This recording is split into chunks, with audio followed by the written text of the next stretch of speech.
ഇങ്ങനെ താഴോട്ട് ഇറങ്ങി വരാനാ പറഞ്ഞു. ഞാനിവിടുന്ന് ചാടി ചാൻ പോവാ. നീ താഴോട്ട് ചാടി എന്റെ ചെടിച്ചട്ടി അങ്ങനെ പൊട്ടിച്ചാൽ ഈ വീട്ടിൽ നമ്മ എന്താ എന്നെ അങ്ങോട്ട് വിടാത്തത്? അതിന് എനിക്കിപ്പോ എങ്ങോട്ടാ പോകണ്ടേ? ഓസ്ട്രേലിയയിൽ അമ്മ ഫാർമ ഇന്റർനാഷണൽ ഇൻസ്റ്റിറ്റ്യൂട്ട് എന്ന് കേട്ടിട്ടുണ്ടോ? അവിടെ നേഴ്സുമാർക്കും ഫാർമസിസ്റ്റുമാർക്കും തുടക്കം മുതൽ ഓസ്ട്രേലിയയിൽ ഇതാണ്ട് ഇങ്ങനെ കാല് കുത്തുന്നവരുള്ള എല്ലാ കാര്യങ്ങളും അവിടെ ചെയ്തു കൊടുക്കുന്നു. നീ ഇപ്പൊ എങ്ങോട്ടാടി കാലുകുത്തിയത്? കാലുകുത്തിയതോ? ഓസ്ട്രേലിയയിൽ.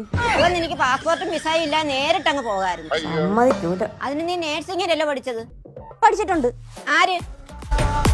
അരുണേട്ടൻ പഠിച്ചിട്ടുണ്ട്. അരുണേട്ടൻ ഇപ്പൊ ഓസ്ട്രേലിയയിലാമ്മേ. ഫാർമ ഇൻസ്റ്റിറ്റ്യൂട്ടുകാർ പറത്തിക്കളഞ്ഞു. ഇനി വരുമ്പോ അരുണേട്ടൻ എന്നെയും കൊണ്ടുവന്ന് പറഞ്ഞിട്ടുണ്ട്. ഞാൻ ഇവിടുന്ന് പറക്കാൻ അമ്മ സമ്മതിക്കാതെ ഞാൻ ഇവിടെ ഇറങ്ങത്തില്ല. അവൾ ആദ്യം അവിടെ നിന്നോണ്ട് പറഞ്ഞൊന്ന് പ്രാക്ടീസ് ചെയ്യും. നല്ലോണം പറക്കുന്നുണ്ടെന്ന് അമ്മയൊന്ന് നോക്കട്ടെ. എന്നിട്ട് നീ അരണയുടെ ഇവിടെ പോയിക്കോ.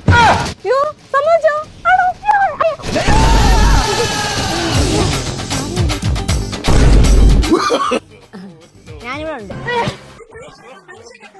കാല് തെറ്റിയൊന്ന് പറഞ്ഞു വന്നതാ. താഴോട്ട് ഇറങ്ങാൻ പറ്റുന്നില്ല അമ്മ. ഒരു ഏണി കിട്ടുമോ? 2:30 ഫ്ലൈറ്റ് ഉണ്ട്, അതേ കയറി ആ വഴി അങ്ങ് പോയിക്കോ. വരുമോ?